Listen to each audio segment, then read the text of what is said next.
Dear students, today I'm here to discuss one of the very inspiring essays written by Swami Vivekananda, that is The Secret of Work.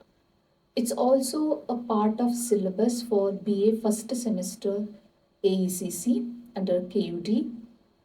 This particular essay written by Swami Vivekananda is based on spiritual is based on one of the principles of karma yoga, which teaches that work should be done selflessly, sincerely, and without having any attachment to its rewards.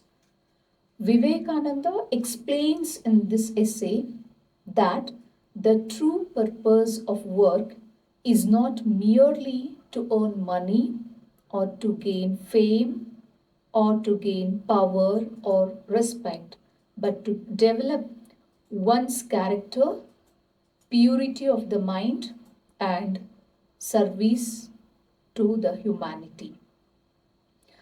This particular essay emphasizes that work itself is a form of worship.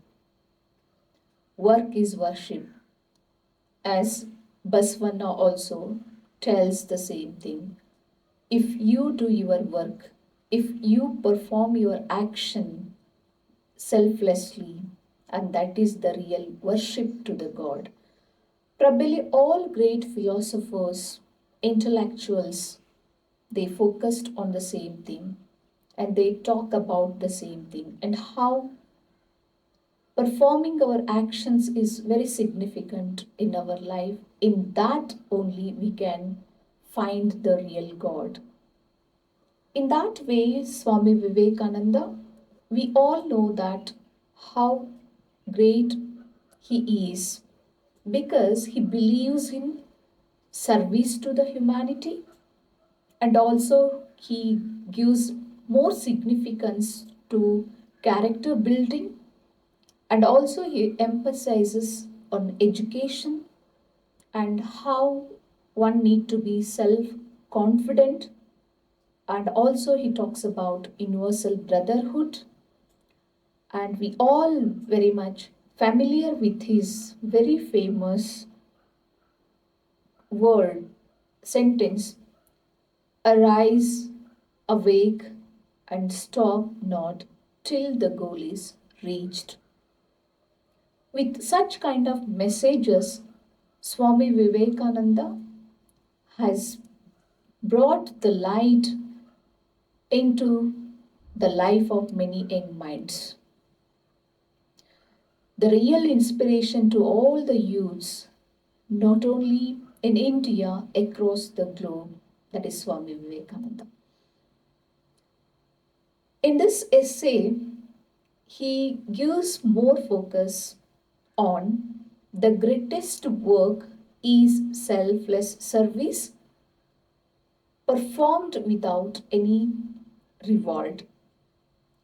Extending our service without any expectation is very important. According to him, work definitely develops our character, and knowledge removes the ignorance of ours, and selfless service leads to freedom, and attachment causes for suffering. Keeping all these themes, he has developed this wonderful and inspiring essay. The essay contains 13 paragraphs. At the beginning, in the first paragraph, Vivekananda explains that helping people is a noble act. Once you extend your hand to the needy, it's a great service to the fellow human beings. But he also tells all the helps what we extend are not equal. Then what Swami Vivekananda would like to discuss. And he categorizes the helps into three. Three categories he identified. The first one is spiritual help, which he considered as the greatest help one can extend to his fellow human beings. The second one is intellectual help. The third one, physical help. So let me explain one by one what Swami Vivekananda has discussed in the essay. So in the first, at the beginning itself, he makes it very clear, and he is not denying any help is less and the other is more. In fact, every help helps the fellow human being. But to what extent? That is the question. And based on that, he categorized the help into three. And when it comes to the spiritual help, we need to bring the comparison. Physical help, intellectual help, and physical help. And he tells at the beginning what exactly he calls the spiritual help and how did he treat it as the greatest help one can extend.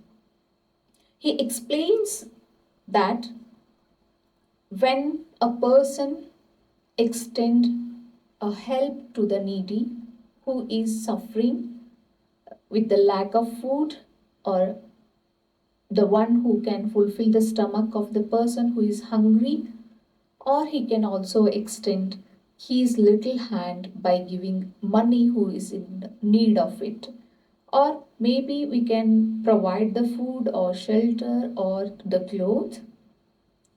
In fact, this help also fulfill the basic needs of the fellow human being. But he tells that this kind of help never ever be a permanent solution to the problems of any fellow human being. So if he really wants to give a permanent solution to the misery or to the suffering of any fellow human being, and you can lift them to the path of spirituality and taking the fellow human being into the path of the spiritual, that is the real help.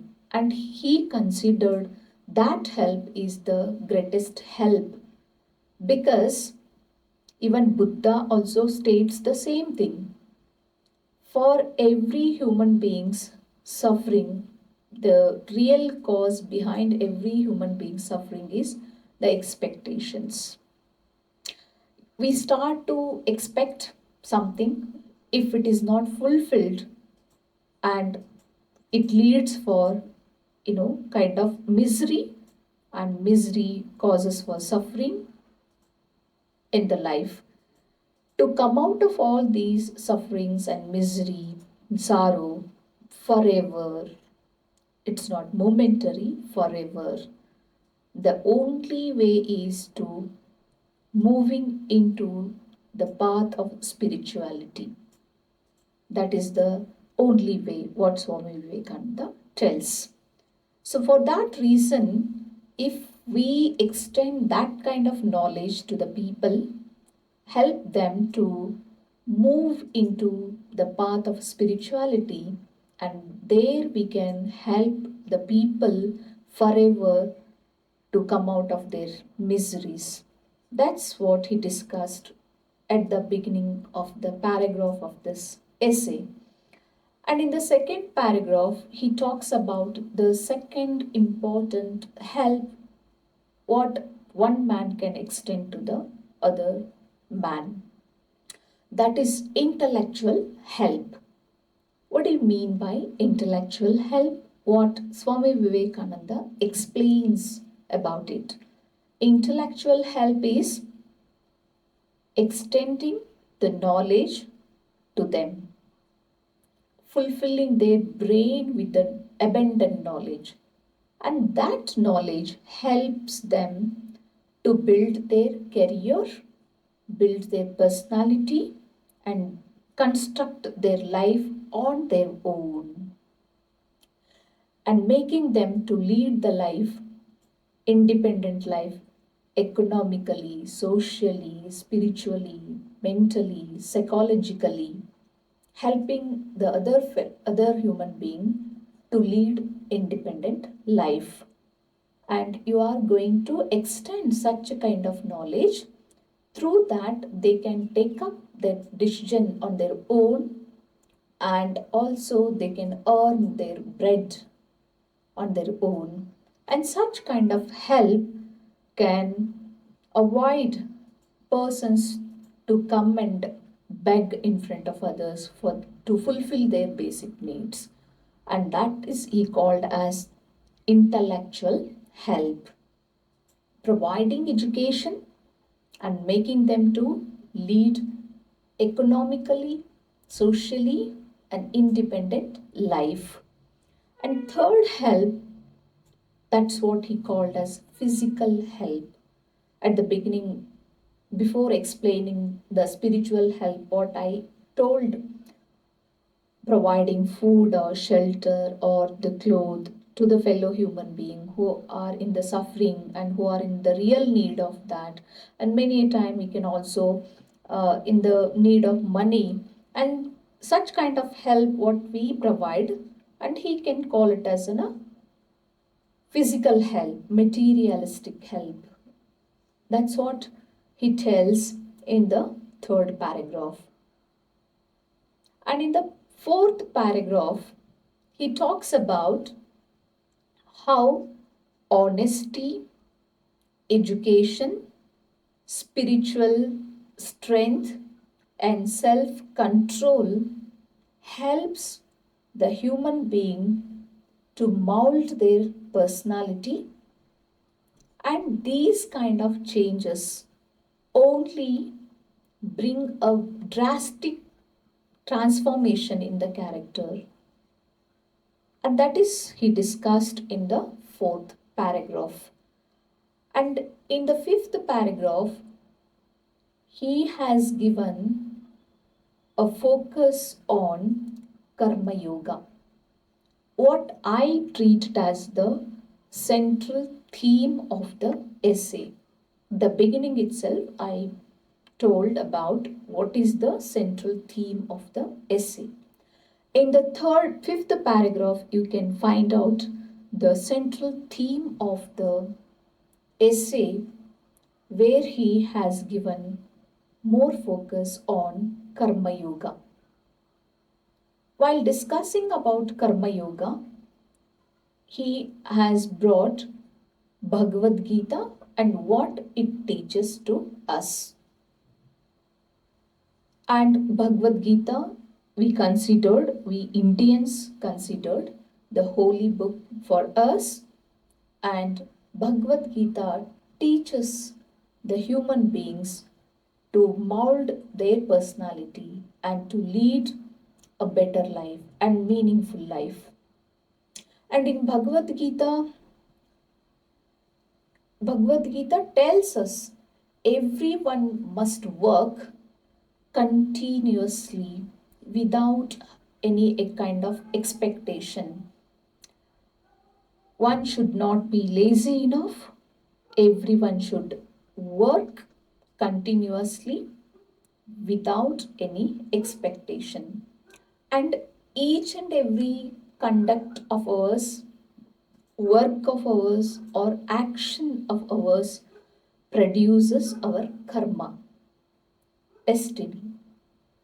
It means that if we do good things and it produce good results, if we do bad actions, it produces bad results.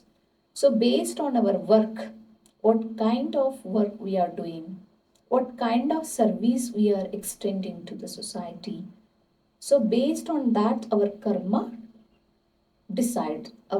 Based on that our karma decides. Swami Vivekananda tells the same thing. To perform our work, one should not have any attachments. Without any attachments, one should get into work. What does it mean? Not to having any attachment means without having any expectations, one should get into the work. This is the real essence of Karma Yoga. Not to have any attachments and not to expect anything and continuously do your duties or to perform your actions. So that's what in Bhagavad Gita Lord Krishna teaches to Arjuna. You perform your duties, leave the results in the hands of God. So, in that way, we should not expect anything from our actions as a result. We should leave the results into the hands of God. Just we have to move with our actions. That's what he has discussed in the fifth chapter, which I considered as the central theme of the essay. And in later part, in the sixth paragraph, he discussed about transformation in the character.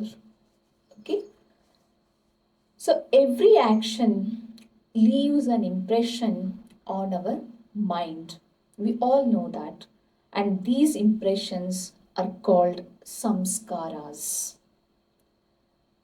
Repeated our actions create good habits. Good habits can create good character. So, continuously, if we do the good things and later it becomes our habit, we make it as a habit of our life. So, that kind of good habits make us to develop a very good character, but bad kind of actions, if we start doing continuously and it becomes our habit and it leads for our bad characters. For that reason, character is built through repeated actions. That's what Swami Vivekananda tells. If you want to develop very good character, you have to do good work repeatedly, continuously. So that makes us to have a very good character for ourselves. And in the seventh paragraph, he talks about self-control, which is very significant. When, where, how we need to talk and we need to act. That is very important. That decides our character. We all know this. Swami Vivekananda also compares a very wise man to a tortoise. A person who is wise enough, he knows how to behave, where to behave, when to behave. He knows it very well. And where to speak, where not to speak, what to speak, and what not to speak. He has a very clear cut, he has the clarity about all these things. And he compares to tortoise. Why he has brought the comparison? Because a tortoise, we know, it withdraws its limbs into its shell whenever there is a danger. So many a time there are chances that we can avoid the problems which can be considered as unnecessary problems, and also it's possible that to avoid the dangerous situations if we keep quiet, if we neglect, there is possibility. How tortoise and it draws its limbs into its shell and keeps quiet, even if you give the torture, even if you throw the stone on it, and if you try to beat it, it never ever take its the limbs outside. It is the real wiseness of the tortoise. It knows that there is a danger. Why should I come out and face that kind of danger? It is better to be inside and safeguard myself. That is how every human being should control his or her emotions. That is very important. Many a time we welcome danger or we welcome unnecessary problems only because we lose our the control, and we don't have the control on our emotions. One A man who fails to control emotions, and he may not you know lead a very peaceful life all the time. He may come across many hurdles, he may suffer unnecessarily. So for that reason, a wise person controls his mind, his senses, his emotions, and also his desires. So, a person who wants to be wise enough and lead a very meaningful life, he should control his mind and also his senses and his emotions and also his desires. That is very important. And in the eighth paragraph, we discussed about freedom is the goal. The purpose of all yoga is freedom of the soul. So, how should we gain this freedom? Everyone seeks for the liberation or the freedom. How one can gain it? Getting into the spiritual path on the one hand, the other way is to undergo with the meditation. The Some people undergo with the prayers. Some people treat work is worship. They find the real God in that, and through that they try to bring the liberation. And also he talks about liberation means freeing freedom from the good karma or the bad karma, attachments, and coming out of the egos. That is very important. In the ninth paragraph, he discussed about working without attachments. And he tells that this is the central idea of the essay. Working continuously but never becoming attached to the results.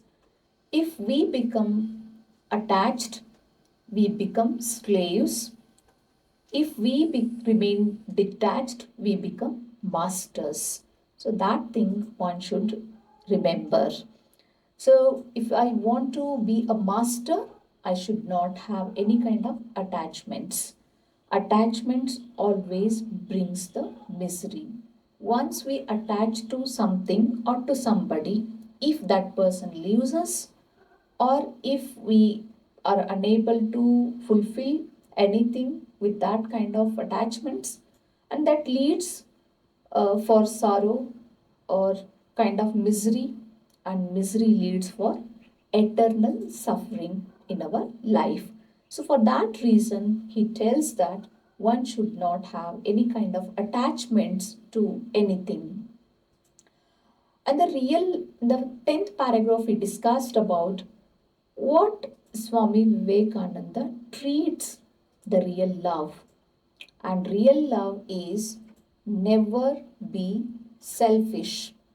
Okay, so one should not be selfish enough while extending any kind of service to anybody or to giving any kind of anything to anybody.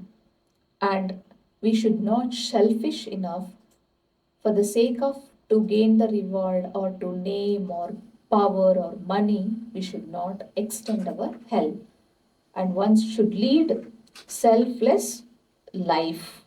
That is what he talks about.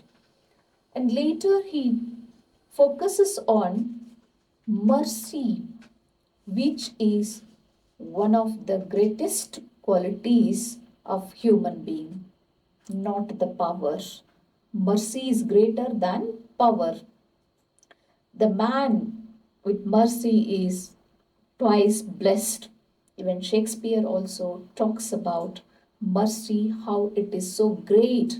The one who gives mercy or shows mercy on the other, and that person is twice blessed. He talks about it in one of his plays. And all the great writers, and they have educated the readers how the mercy is greater than power or the position or something. So, mercy, power without mercy becomes selfishness. So, mercy, in fact, he treats as divine, and justice, while giving any kind of justice to anybody, and should always be supported by compassion or the mercy. And in the 12th paragraph, he talks about charity. Charity should never be done for publicity or for praise or for reward. So, if you want to give any kind of help, you should not have any kind of expectation like you are doing it for publicity or for the sake of praise or for the sake of to gain reward or money. You should do it for the sake of happiness and do it for the sake of helping ourselves grow spiritually. That is very important.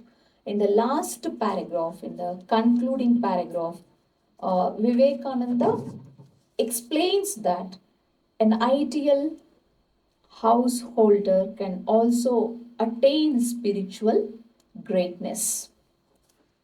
An ordinary person, according to Vivekananda, capable to have the spiritual greatness. But one need not become a monk. Anyone can achieve liberation. Many a time we have certain,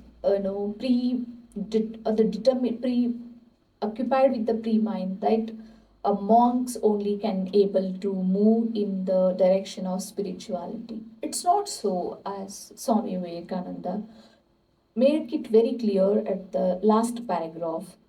In the concluding paragraph, even an ordinary person can able to move in the direction of spirituality. Uh, that's possible when one work honestly and serves selflessly, loves his fellow human beings, and remains unattached to the results. Then only it's possible to gain, uh, move ahead in the path of spirituality. Okay, this is what a brief information about one of the beautiful essays written by Swami Vivekananda. I just summarize by uh, telling about the significant points what Swami Vivekananda has discussed.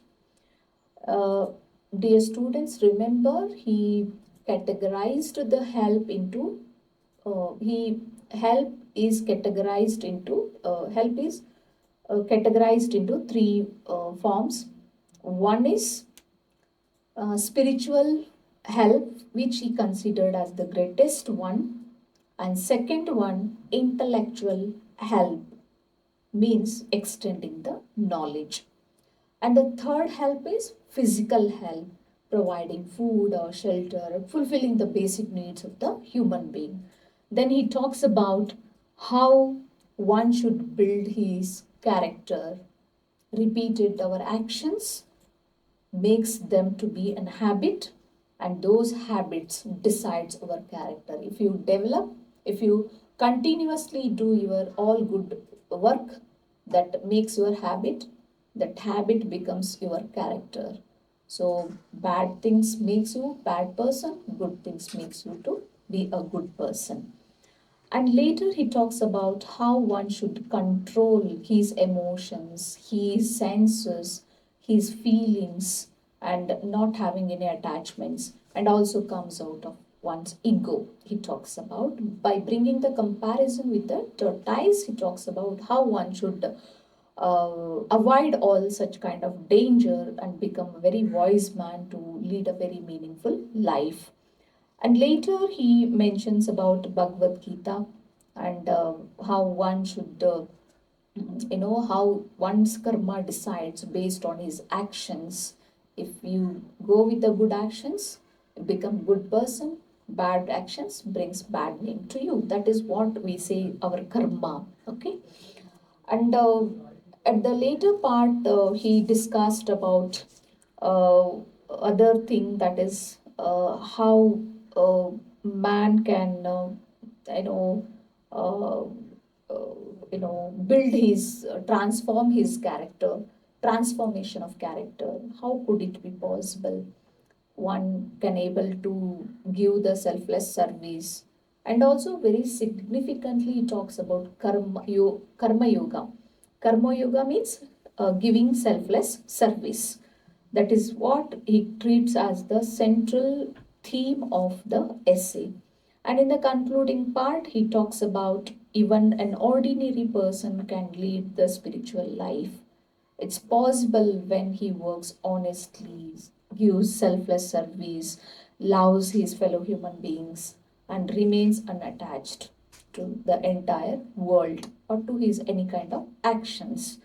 So, with these points, I conclude today. In the next video, I discuss the other pros of syllabus, Salta Pro Dobis. Thank you.